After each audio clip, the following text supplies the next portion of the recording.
that's a nice bag. I'm gonna use it today. Sparring, man, it was just really bad because I wanted to impress my father the most. When I didn't perform at my best with him, or if I got hit and I didn't like it and I started crying, I would run away. I literally would run away from my father and everybody. They would look for me. This is me at 8 years old running away, my father having to call the cops, and I put my father through a lot of mess.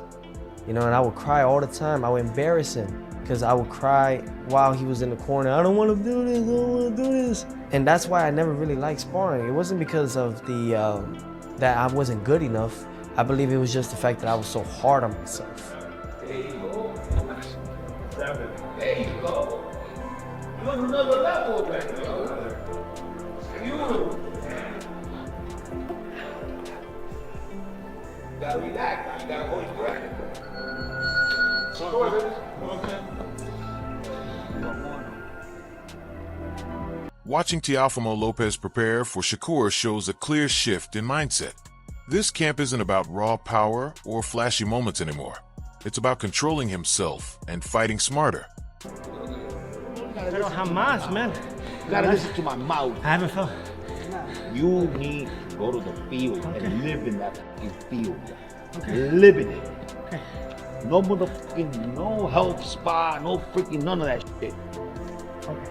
No health quest. I want you living in that field.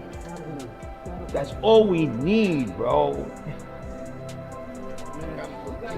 Coach ain't having it today. No, bro, because I see what's going on, bro. 1, 2. Come back with the hook. Okay. Slip.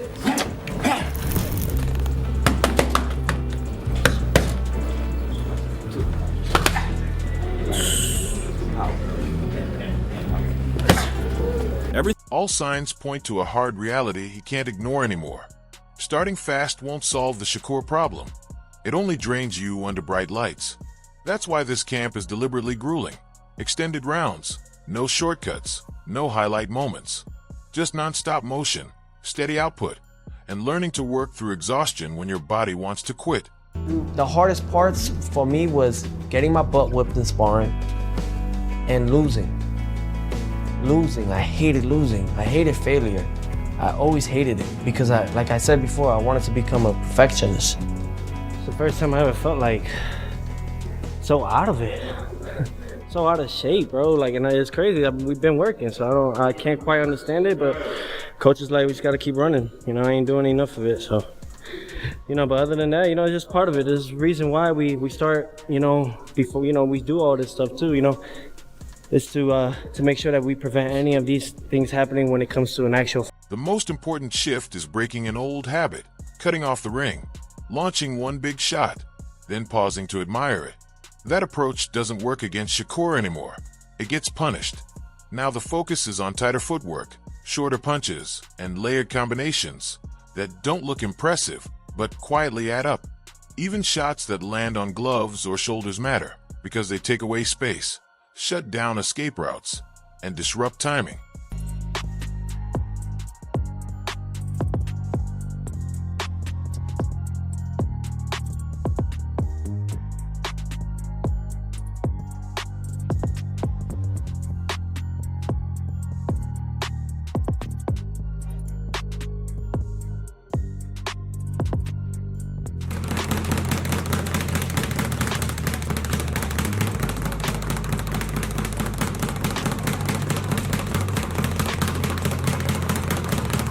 If you're used to Teofimo's explosive highlight moves, this footwork looks almost absurd.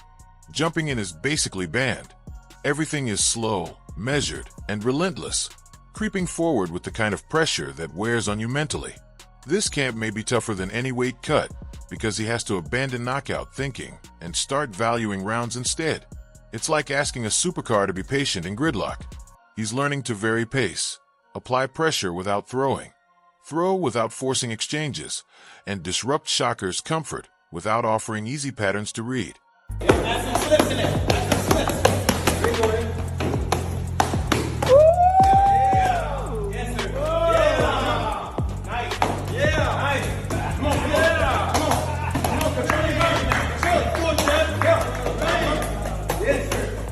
know, my mind is limitless. So, you know, so then again, it's like I could always succeed to another level with it, you know, and exceed to it. So it's really just trying to just keep it going, you know, keep moving forward throughout the whole time and throughout the whole process, and mainly just have fun with it. You know, you gotta have fun with what you do. You know, I love this. You know, I haven't stopped doing what I've done because of the fact that I enjoy what I do. You know, this has been 20 years. The opening rounds are handled with extreme care, not to force a stoppage, but to shake confidence before Shakur settles into control. The real challenge isn't about landing something big. It's about Teofimo staying composed when nothing happens quickly. The moment he starts hunting highlights, the fight slips away. If he embraces patience, grit, and controlled chaos, he actually puts himself in position to win. 1, 2. Right hand again. Give me that right hand, baby. Give me that right hand. Don't show it. Right hand. Like that. Don't show it. Right hand. Okay, go. Come over here. Too fast for me. Go. Come with that. That's it. After dissecting Teofimo's preparation, reshaping him from a highlight chaser into a methodical pressure fighter, the conversation widens. Dan Rafael then enters the picture, grounding the discussion in why this matchup carries more weight than strategy alone. He points out a detail that often gets overlooked when debates get swallowed by quick reactions and surface-level opinions. Teofimo has been a bona fide world champion in 2 divisions. He was the champion at lightweight, you know, had most of the belts, defeated Lomachenko. You know, he did suffer the upset loss to Kambosos. There were some physical issues there that we didn't know about going into the fight, not to make excuses for him. But regardless, he came. He's shown time and again that real stakes bring out his best. There were performances where he looked flat or inconsistent, but when he faced Josh Taylor with everything on the line, his focus sharpened and he rose to the occasion. That history matters because some fighters respond differently when the lights are brightest. And, you know, even though maybe he didn't shine and scintillate maybe in some of those fights after that, when it came time to step up and take on the champ, which was Josh Taylor, he shined in that fight. So when Teofimo is matched, you know, in a big time opponent, you know, he's delivered, and he's done it, you know, a number of. Dan also noted that Shakur's track record tells a similar story. When criticism mounted and fans complained about his style, Shakur responded by holding his ground against Zepeda and shutting down that narrative. What made Dan's framing effective was the lack of hype. It highlighted the contradiction. These fighters are often labeled as underperformers. Yet when expectations are highest, both tend to adapt rather than crumble. Shakur Stevenson gets the job done. He has won titles from featherweight up to lightweight. You know, when his back was against the wall, quote unquote, and everybody had big expectations. You know, what did he do in his last fight against William Zepeda? He stood in the pocket, he fought the guy, and he won handily. He shut him out basically. He won like 10 rounds. When Dan brought up their parallel paths, top rank, the Olympics, the early nights on Crawford undercards, the fight stopped feeling accidental and started feeling unavoidable, like 2 careers finally intersecting. The mention of Madison Square Garden sealed it. New York doesn't celebrate chaos. It rewards poise and command. That setting will either refine Teofimo's pressure or completely shut it down. It started off, you know, a little bit heavier than Shakur, but they would eventually catch up to each other. They're both Olympians, by the way. Teofimo you know, he's American, but he fought for his parents' country of Honduras. In that same Olympic Games, it was Shakur Stevenson winning a silver medal for the United States. I mean, they have all kinds of accomplishment. I do think they have a healthy respect for each. Dan isn't hyping drama. He's providing perspective. And perspective can be ruthless. It leaves no room for excuses. No strange venues, no travel woes, no flashy crowd distractions. Just 2 top-tier fighters, 5 minutes from home, battling where legacies are cemented. While fans debate styles, Dan quietly reminds us it's about credibility. Who truly backs up their past achievements when the spotlight is relentless?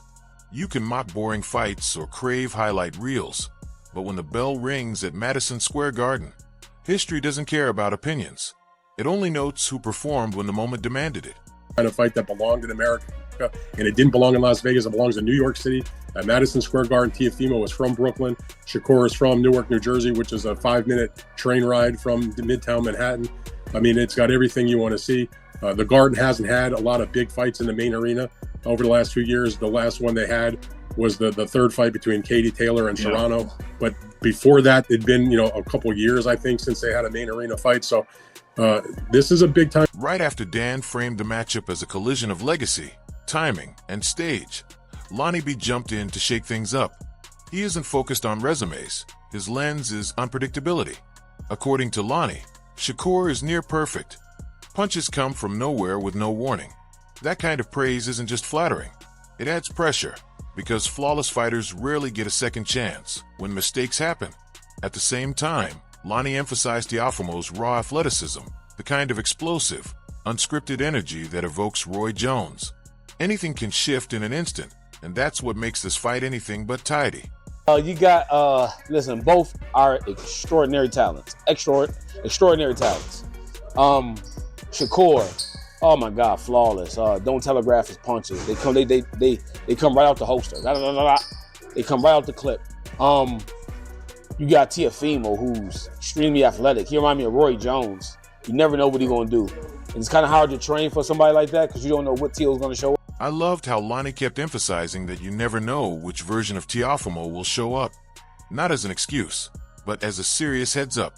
The fighter who dominated Josh Taylor didn't wait for permission. He just took control of the night. When Lonnie said Teofimo rises to the level of his competition, it landed. Because Shakur is exactly the type of opponent who forces you to elevate or risk looking ordinary in slow motion. Lonnie also highlighted something subtle that often gets overlooked. Shakur can't afford to relax on the ropes. The moment Teofimo feels comfortable, he becomes a mobile, confident problem. This isn't about fear. It's about rhythm, timing, and pressure. Josh Taylor. Okay. Look what he did to Josh Taylor. Oh my God. I mean, just playing with him. Just hitting him with big shots. Just doing whatever he wants, styling on him. So you can never count Teo out. You can never count Teo out, man. He's, like I said, an extraordinary talent, but so is Shakur. I do think Shakur can't lay on the ropes like he do. I think Shakur he got to be a lot more active this fight. Because once you let Teo get in this groove, he's a hard train to stop, man. And he's athletic. You never know what he's going to. What really stuck with me was Lonnie refusing to name a favorite. He called it a coin flip, not because he's uncertain, but because he sees this as a battle of will disguised his skill. He put it plainly, this isn't about style points or flash.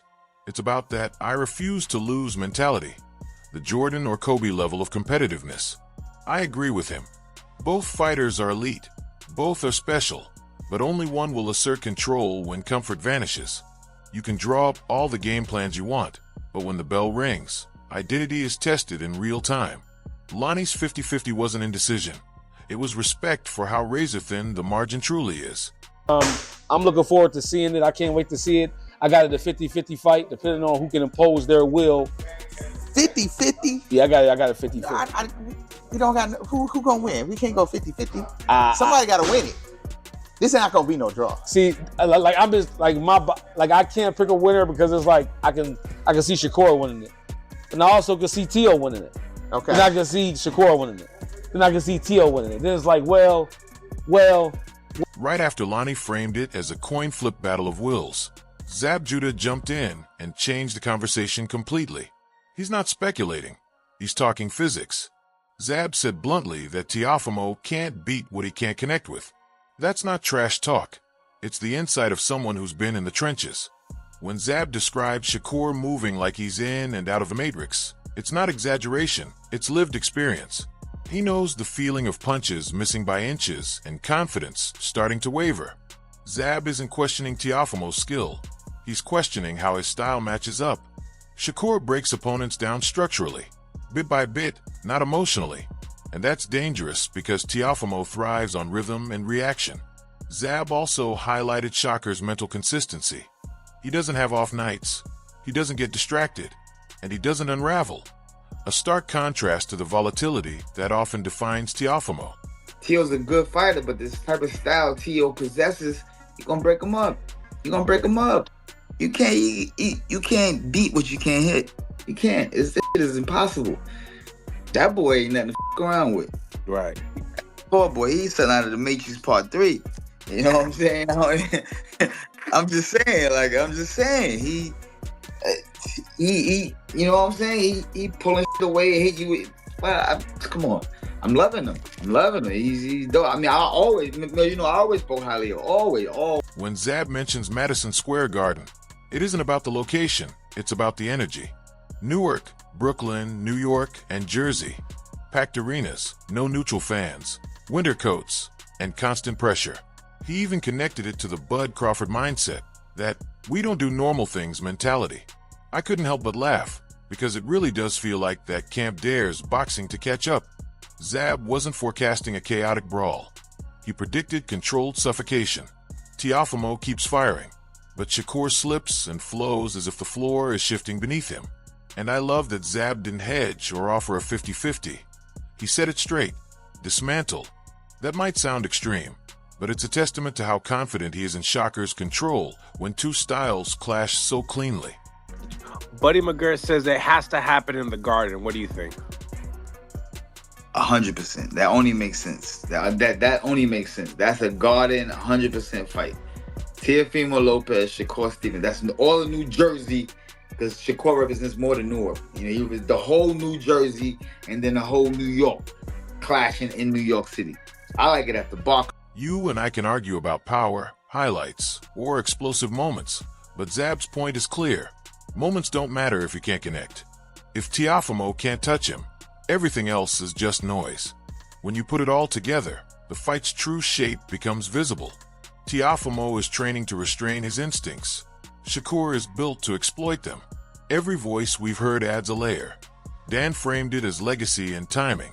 Lonnie framed it as will versus unpredictability. And Zab cut straight to the harsh math of access and control. One fighter is trying to create chaos without losing himself. The other is turning chaos into order. This isn't a debate about hype or style, flashy versus boring. It's discipline meeting volatility under the brightest lights. Every round quietly asks, who can stay true to themselves when the plan wavers? That's why this fight never feels fully decided, no matter how many opinions surface. It lives in the margins, in patience, and in subtle moments that don't announce themselves. Drop your thoughts in the comments, debate it fully, and don't forget to like, share, and subscribe to Boxing Headquarters. See you next time.